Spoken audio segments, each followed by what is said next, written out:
Alrighty. In all seriousness, welcome back. It is so lovely to be back in the studio recording from the Unfunded headquarters. It has been quite a few months since our last episode with the world champ, Matty Hauser. He helped us round out the 2025 season, but we're back. Better than ever. Season 2 of the Unfunded.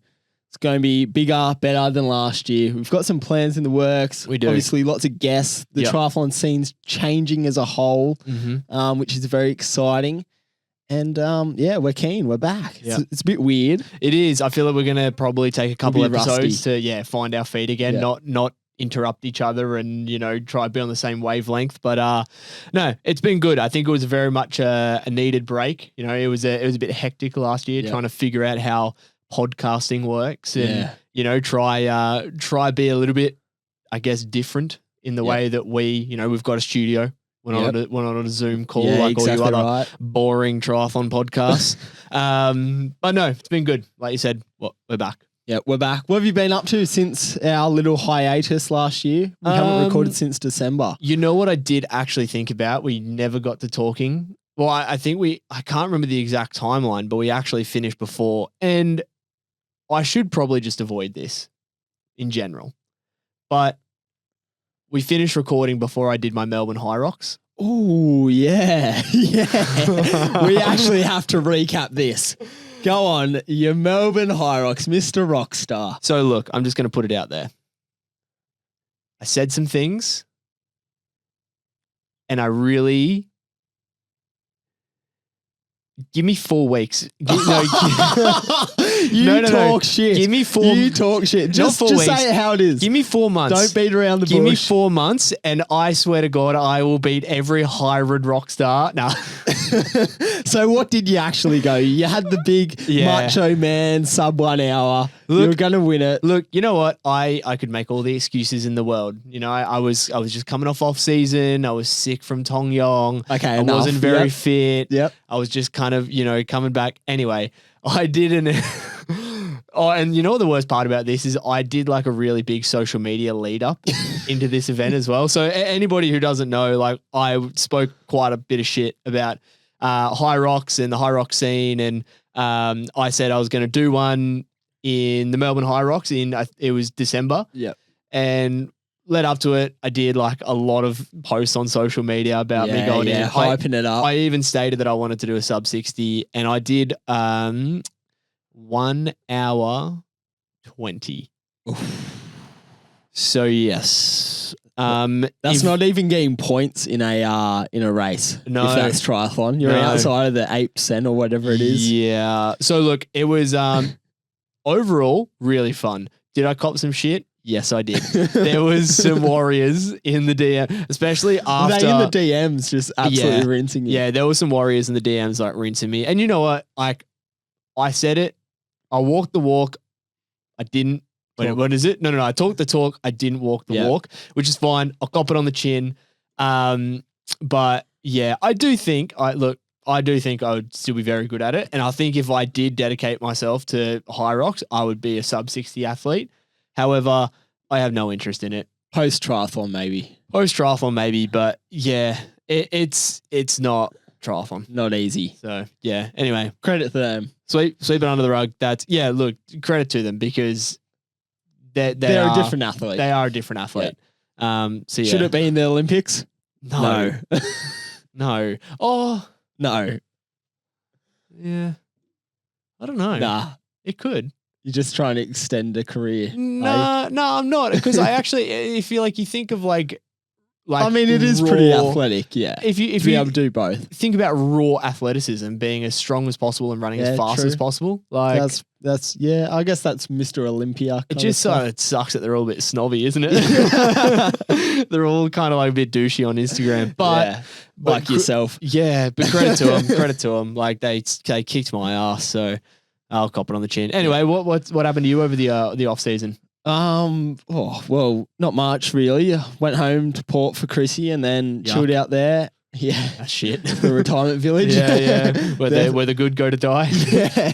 Didn't even have a friend to train with. Yeah. Joe broke himself he before did. going home. That's Actually, I trained with Cal. Cal McCluskey was in town. Oh, so I trained with Cal a bit. Other than that, back on the coast.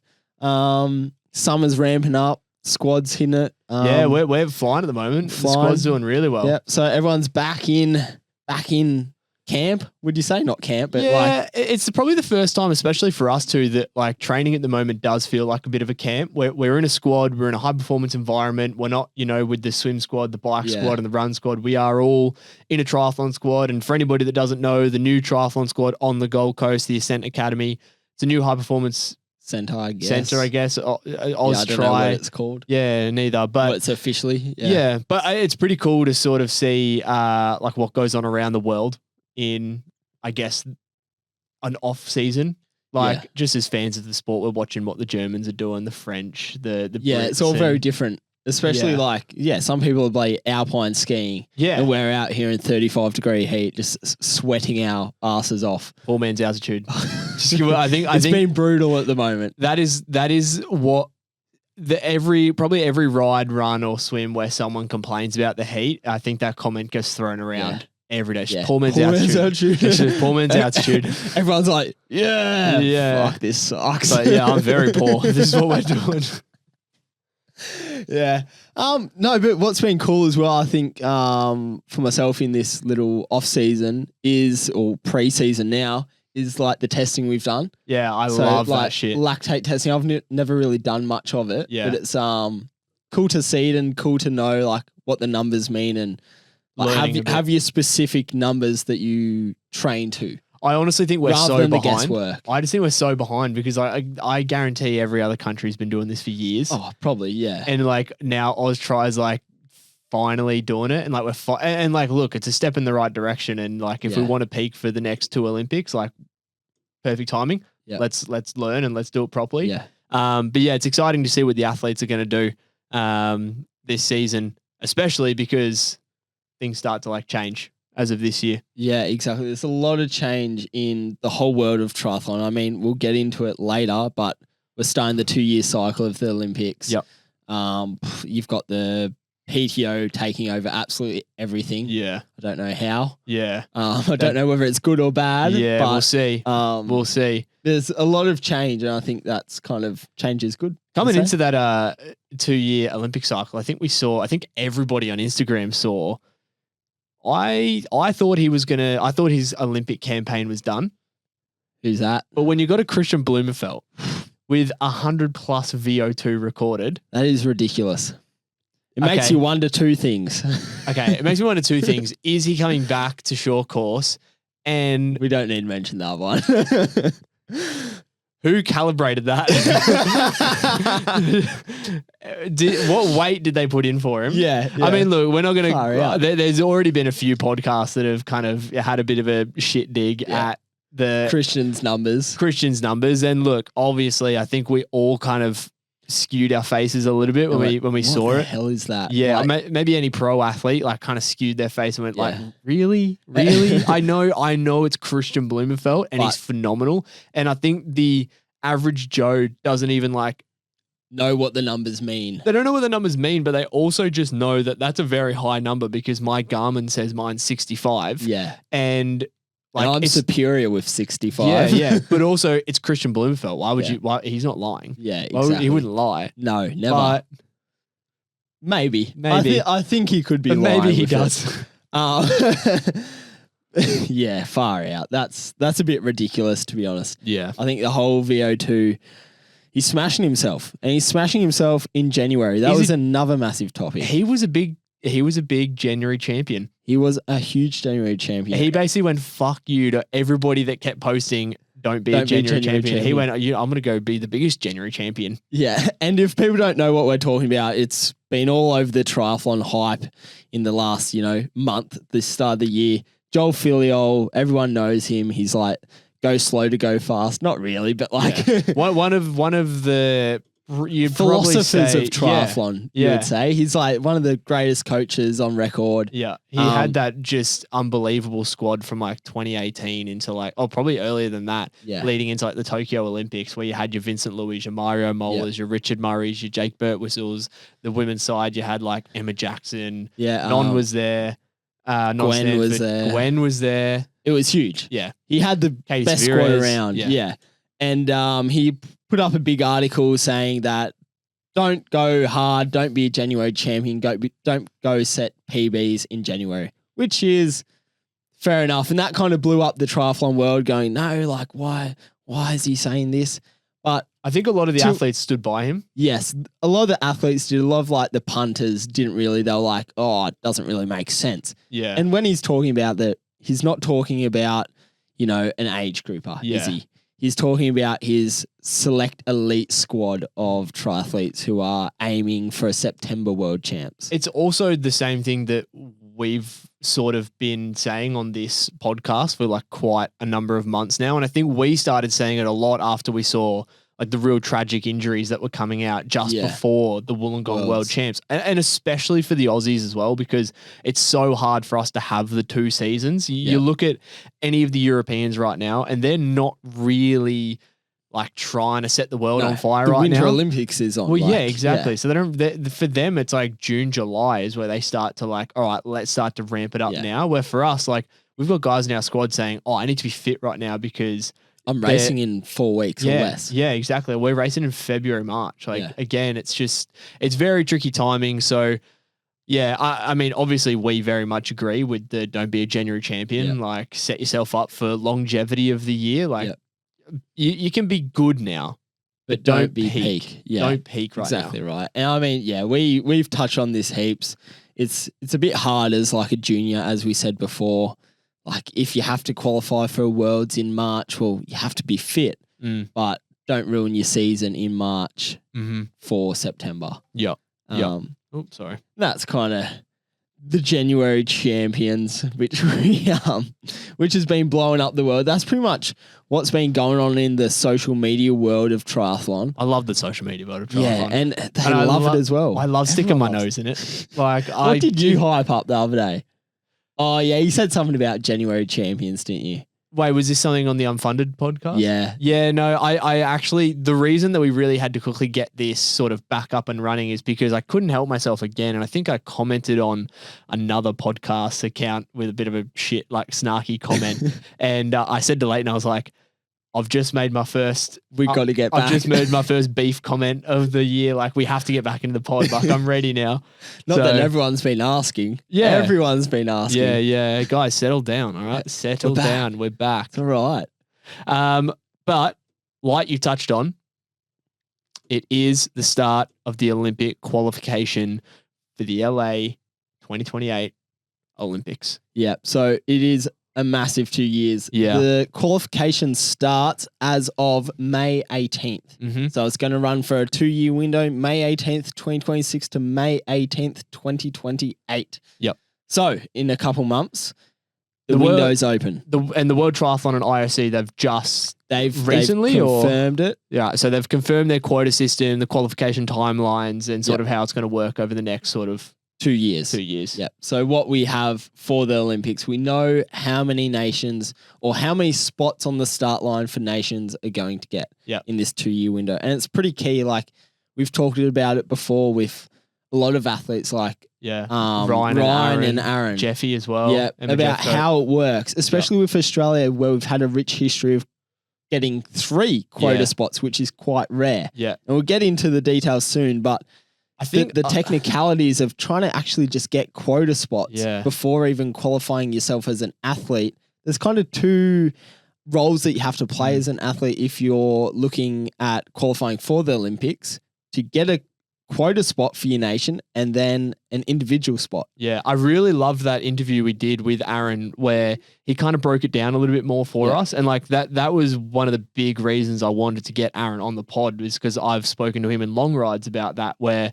like the technicalities of I think it was him and Joel and Martin Van Riel at the time sitting down with a big spreadsheet going, who's where, who's in the top 30, and what like do I need to do? Nina disqualification. That one disqualification bumped him up enough. And it was really cool, the analytics of, I mean, it's scary because it's obviously something that like probably both you and I want to like look at in the next couple of years. Like, what does Olympic selection mean and look like? And it's scary that it's, you know, how technical it really is. Yeah, it's very much you're not only just up to like your own racing, but it's other people's racing as well. So it's very confusing. Sometimes out of your control. We'll try and explain it to the best of our ability. Mr. Dataman, I've done a deep dive, and this is the best I can think about it through World Triathlon's website and all that. So, LA 2028, picture it. We're in LA, Venice Beach, isn't it? Yeah. Yeah. GTA 5 is going on in the background. We've got a couple junkies to the side or whatever. Mate, picturesque stuff. Yeah. Mate, what dreams are made of. Yeah. Anyway, 55 men, 55 women on each start line. Yep. Okay. So this is how we get there. Each gender, the USA host nation gets an automatic relay. Yep. So they get 2 spots on the men's side, 2 spots on the women's side. So how we're qualifying the individuals is first through the relays. Yep. So each relay team gets 2 males, 2 females on each side. So 2026 world champs and 2027 relay world champs get automatic 2 quota spots. Right. So we could have so USA automatically get relay team, 2 men, 2 women. Say Australia, we go and win it like we did last year. 2 men, 2 women straight away. Bang. That's already selected. France the year after. Bang. So then that's 6. Right. Gone. Okay. And then we have 8 more teams from mixed relay world rankings. So the top nation per continent. So let's say Australia is the top nation in Oceania. Yep. Let's say we haven't qualified. Well, then we qualify. Right. Okay. And then, so you have each continent and then 3 extras based on relay ranking. Yep. So that goes into whatever relays, like a world ranking. So your nation is ranked in a relay world ranking. So the next 3 who haven't qualified get spots. Right. Cool. So there's 11 teams all up. So there's 11 teams all up. So once those relay spots have been decided, 22 athletes, 22 males, 22 females have already been picked. Yeah. Well, they haven't been picked, but quota spots have been picked. So that now leaves 33 individual spots. Yeah. So you got 22 of the 55. Yeah. 33 left. 33 left. So within these 33, it's very confusing, as I said. You must be ranked inside the top 160 in the Olympic ranking. Yeah. So there's a whole separate ranking. You got your World Triathlon ranking, and then we've got the Olympic qualification ranking. Yes. So Lockie, explain how the Olympic qualification ranking works. So we looked at this before. Olympic qualification points. You can't get points by going, to the middle of nowhere in a shithole Conti Cup just to get some like real easy points. You can get them from a World Triathlon Championship Series race. You can get them from a grand final, what will be the LA test event. Yep. You can get it from World Cups, and you can get it from your Continental Championship races. Yes. So not Conti Cups, the championship races. They're the only 5 races that you can get Olympic points at. Yep. So that's how you get your Olympic points. And it's really confusing because it's different to your actual world ranking. Yeah. Anyway, so now from that 33, we have been given 10 new flags per gender. So that then takes out another 10 spots. We're at 23 spots. I won't really go into too much of the new flag. That one's a bit confusing. You have like 5 who qualify from their regional championships and then another 5 of the top ranked. Yeah, and then their ranking system, qualification system is also very different. Like they don't have to go to a World Triathlon Championship series. They can go, like you said, their regional Cups and race. Yeah, regional championships and win that, and they can qualify. Yeah. So that's very confusing. But let's just say another 10 go. Yep. And then another 2 are universality spots. So what this is nations that are, I guess, more under disadvantaged in like funding, let's say Bermuda's one. Yeah. they are given money by the IOC each year. Therefore, they qualify as a universality spot. So it's about inclusion. That's what the Olympics is now starting to be more like. It's more inclusive. So they can get a universality spot. Yeah. Which is it's confusing. It's like a new flag, but slightly different kind of criteria for. I think there was even like a toga. Was it toga? Yeah, I think something like that. Yeah, like a Kenya or like someone that's not really in the triathlon funding. Yeah, where they're kind of a disadvantaged nation. Not like so Iceland. Yeah. Last year got one with I think her name was Edda. Yeah. And they got like a Icelandic athlete to the Olympics. Right. Okay. So we've got those kind of weird spots out of the way, the new flags and the universality. So now we have 21 spots. And that's where the qualification points comes into play. Yes. Right. Okay. So you've got 21 spots with the Olympic qualification points. And if your nation already has a relay spot, it then rolls down from there. Yes. So that's when it's like and I think Aaron almost described it as like a golden ticket where it's like the third spot for your nation. And to get that, you then need to have 3 athletes within the top 30 of that ranking. Yep. So let's say this is a good example of the top 3. So let's say last year we had Matt Hauser as the world champion. Yeah. Luke William He was in the top 10.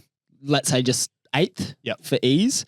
And then we have you, Lockie, in 30th. That makes a little bit harsh, but yeah. Well, you're on the cusp, okay? Gotcha. I'm just going to put you in the cusp. Gotcha. I'm Aaron Royal of 2016. Yeah. So, no, Lockie, 2020. You have to be in the top 30. The spots of Hauser and William don't count, but you can then get another spot. Yep. So it just rolls down because you've obviously performed. The nation deserves an extra spot. Yep. Oh, and I'll take that 3rd spot honorably. So that's how it's rolled out. That's the quotas. These just straight up quotas. We're going to see a lot of changing in the actual selection policies. That'll probably mainly come out end of this year, next year. It's so like for your national selections. Well, I was just about to say that's like the hardest part. So this is like the World Triathlon IOC qualification process. You know, we're going to take the 55, we're then going to break it down into the relay spots, and then you got the new flags, the this, and then you got the qualification points and all that. But then you've also got your individual federations qualification. So like if you want to fill those 2 spots, so say like obviously like you said, there's a lot of countries that get 2 male, 2 female spots because they've qualified a relay team. Those 2 spots, like last year we saw Matty Hauser qualified his spot in the Pontevedra World Champs. He got a top 8 there. That qualified his Paris spot. Luke William did it in Yokohama. I'm pretty sure that was one of the last races that Luke could have done that. So like if Luke, say, hypothetically missed out on the top 8, he got 10th, it would have come down to a decision and it would have been a discretionary decision. They could have taken Jake Birtwistle. They could have taken Brendan Copeland. They could have taken me. Take me. They could have taken you. So that's kind of how it works. And it's going to be interesting more so for those like top end nations, let's say Australia, who we hope are going to go back to back world champs. And then a nation like France, Great Britain, to see if they can get 3 onto the cards. Even New Zealand last year was tough. It was a tough battle. It was a tough battle between like a couple of years ago when like we saw leading into Tokyo, we like really had to fight to keep the Kiwis off our tail. And we saw the drama it brought last year. Like we were talking about the drama in I think one of our first episodes where you had your Vincent Louis, he was blowing up, Sophie Caldwell, she was blowing up, and France and GB, 2 power nations. Exactly. And like, it's hard to see such great athletes like that miss out. Yeah. But that's the way that this quota system works. Yeah. And I mean it's harsh, but that's the Olympics, I guess. Kind of the reality of it. Yeah. Yeah. So big stuff going on. It is. And like we said, nervous but super excited. Yeah. For it all. Super excited. There's obviously a lot more changes going on within the whole world of triathlon at the moment. They're all pretty technical kind of things. Like we're going to have to wait until next year to fully see and get more clarity on what's going on with like the T100, T50, that kind of jazz. Yeah, I know that there's and hopefully we'll be able to give a bit more background into it. Like we said later on, but the first T100, luckily for us, it is literally in our back door, about 20 minutes down the road. So we're definitely going to want to be there. I'm hearing talks that there is a bit of a press conference for the, T100, T50, T25, like a launch on like what that's all going to look like. Yep. So we're not going to go into too much detail probably at the moment because we want to leave that. We want to make sure that we're actually giving correct info because I could make it up. I could make it up for you. But I would be pulling shit out my ass. Our guess is as good as anyone else's at the moment. Yeah, exactly. But again, like change in triathlon probably isn't a bad thing. No. Like I think we're stuck in a bit of a rut, especially in the world of short course triathlon. Yeah. Like that's what we want to specialize in. We both love short course racing, probably more than we like the long course. I know you like your long course too, but we're definitely sort of more into the scene of the short course triathlon. Especially this, like the Olympics has that aura. Yeah. Or like that magic to it. Yeah. That I think none of that long course stuff has to it. So they say it all the time, like a world championship stops the world in your sport, but the Olympics stops the world. Yeah, exactly. So, and you can't tell me that America is not going to do a phenomenal job of an Olympics. Oh, yeah, they'll put it on. They'll put on a show. LA? Are you kidding? The City of Lights? Yeah. Is it the City of Lights? I don't know. That could be some other city. But another thing that's happened in the whole world of triathlon, and we're big short course guys. Big short course guys. So the only way to access short course, unfortunately, is Triathlon Live. Yeah, we fucking get me pissed off. And we have a little bone to pick with Triathlon Live right now. Yes, we do. They have increased the price. We've harped on about it before. I honestly think if you go back and look at our very first episode, or maybe our second episode, one of the two, it was one or two. They don't listen to us. They obviously have not been listening to the podcast, which is quite upsetting. Everybody else does. Why fucking aren't they? But we said, what is an in for this year? What do we want to see in the world of triathlon and short course triathlon this year? And we said we want to see free to air racing. Yeah. We want to see access. Yeah, exactly right. Accessibility to like everyone who can see it. Make it a massive audience. Don't put it behind a paywall. Yeah. Because like I don't get it. If you were someone and like back in the day when like, oh God, we miss her, but Sarah, when Sarah was here, she said, I honestly would not pay to watch a race. Which is fair enough. And that is so fair. But if you were sitting down on a Saturday afternoon or a Sunday afternoon, you're flicking through Channel 9, bang, World Triathlon, you'd sit there and watch it. Exactly right. And it's a bit like the clubbies, like the surf club. Yeah. I can watch that on Channel 10. Yeah. And why do I get around it so much? I'm not going to pay for it. I would not pay for it.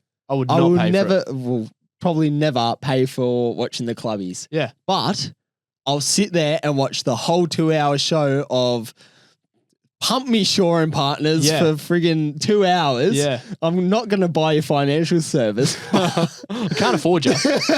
But it's good because it's free to air and I'll sit down and watch it. And I still don't understand why triathlon has still behind a paywall, especially when it's got this whole new branding and that's the whole purpose and they've increased the price. Beats me. We've even got like we're in a wonderful spot right now as triathletes and the sport of triathlon where for once we are really cool. Yeah, it's mainstream. Triathlon is cool. Yeah. Like I can't believe you go on Instagram and the amount of like gym junkies there are. Yeah, learning how to run. They're running, they're swimming. They're like, it is the new cool thing. Like people are like, it started off obviously with the run club boom. Everyone was running and it was like, got some money and could afford a bike. Well, exactly. But it was like, it's always like, what's the next thing? And it was like running 5K, running 10, half, a full. What's after a full? You know, let's pick up a bike. Let's do a triathlon. That's kind of fun. Like we are in such a good position right now. Why are we making it harder for people to access? Yeah. And I also have to pay it, which is really annoying. It's gone off about like $20, like 20 Oz for the year. I didn't even Which look. isn't much. I mean, I'll still pay it. I'm obviously going to pay it. Maybe we shouldn't. Maybe it's for suckers like us. It's like we're here complaining about it, but I'm still going to put my credit card details in there. But we have to. Maybe we can tax write it off. We have to watch the races. It's that for the podcast. That is a tax write off. That is. This is work. Our $70. This is work. 100%.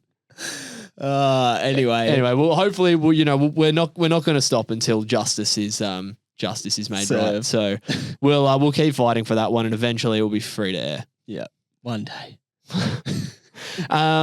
Lastly, one of the last things, short and sweet episode today because we don't want to throw too much at you. Yeah, we don't want to give you too much, but it is a bit of a sad season. We are missing a few people. Yeah, on the start line. A couple of legends have retired. Yeah, we're obviously just going the Aussies. Stick into the Aussies. Like I actually think there was a shitload of people that retired at the end of this year. But again, just to keep it short and sweet, and just to pay our respects to the people that, again, some of these people 100% played a role in us getting in the sport. Would you like to do the honors? Okay. So the retiring pros of this year. Sophie Lynn has hung up the boots after Wollongong. Yep. Apparently that was pretty big down in Wollongong. Yep. We've got Aaron Royal finishing up his professional career. He's still guiding though, which is pretty cool to see. Josh Hamburger. Yep. Also finishing up. He had a pretty decent short course career as well. Yeah. Even though you know him for his, funky Instagram reels. Oh God, how funny are his captions. And his eucalyptus trees. Yeah, he's a funny. That's very Australian. That's a character right there. And then I believe Tim Van Berkel finished early last year. Yeah, I remember seeing a video. Yeah. His goodbye video. So, but those are all like 4 pretty big names in the Australian triathlon scene that were pretty pivotal in, I guess, exactly. Triathlon in Australia and honestly, won a fair few big races. 4 careers. Great. 4 careers right massive there. Careers. Round of applause. Yeah, you can't complain careers about to you 4. Yeah. If honestly, if my career ends anything like those 4, I'd consider. I mean, you'd be pretty happy. You got 2 Olympians right there. One of them's a 2-time Olympian. So, honestly, well done. Yep. Alrighty. Obviously, like I said, we're going to keep it short. We're going to keep it sweet. We don't want to shove too much down your throats on the first ep. But like Leighton said, we've got big things for this season. Yep. Big things. We've got some new cool guests coming. We really want to keep on top of the social media. Again, keep you guys informed. I'm just going to put it out there. I will not be able to control myself, and nobody is safe. Yeah, but that's what they want us to do. I honestly think that we get G'd up too much. I think a lot of, and what I've sort of found in the last year is I'm not actually saying anything that people don't think. That people aren't thinking. Yeah. I have the support that I've gotten for some of my real fuckery that I've done. And let me just confirm these Lockie's fuckery. Did you not do any? No, I don't think so. Okay. Yeah. Look, I just see like the likes or the comments. I'm like, why is my phone pinging so much? It's like someone rage baited. 145 likes on your comment. Lane's like, what did I say? Yes. Look, I do hide behind the unfunded account, but it is probably me. Yeah. Only thing, we've got Tom Falco, he's got access. So sometimes it is him. Unfortunately, not a lot of people know who he is. So people are just going to come for me. He just hides behind. People are just going to come for me. But you know what? That's okay. Because like I said, I don't think I'm saying anything that people aren't thinking. People aren't already thinking. And we're real with it. Yeah. That's our opinion. And I wonder how long it's going to take for me to say something to Hayden. He's our mate. Is he? Yeah. Yeah. He loves it. I don't know if he likes me very much. I don't think he likes you. That's more of a personal vendetta. Look. No, I actually, we are going to close off, but I just want to say, anything that I do say, it is never personal. No. It's never personal to the person. It's usually just an action that they've done in a race that myself, as an athlete and a follower of the sport, did not quite appreciate too much. So I will comment on it. You could be a lovely person. I'm glad you've clarified that. I just wanted to clarify that. You could be a great person. Next week is actually Hayden. You've not done that to me. I have. Nah, sorry for G. Never went up. I won't be there. Busy. Alrighty. I actually don't think we introduced ourselves at the start of the pod, which we usually do. So even though we're closing, you know us by now. But as always, I'm Lachlan Jones, professional triathlete, here with good friend Leighton Wall, also a professional triathlete. That is it. And once again, thank you very much for joining in to the very first episode of 2026 here from the Unfunded headquarters. We cannot wait to hear from you. We cannot wait to speak to you again. If you have anything, any notes, any questions, queries, concerns, hit us up on the Unfunded pod on Instagram. Cool. Thanks for listening. Yo.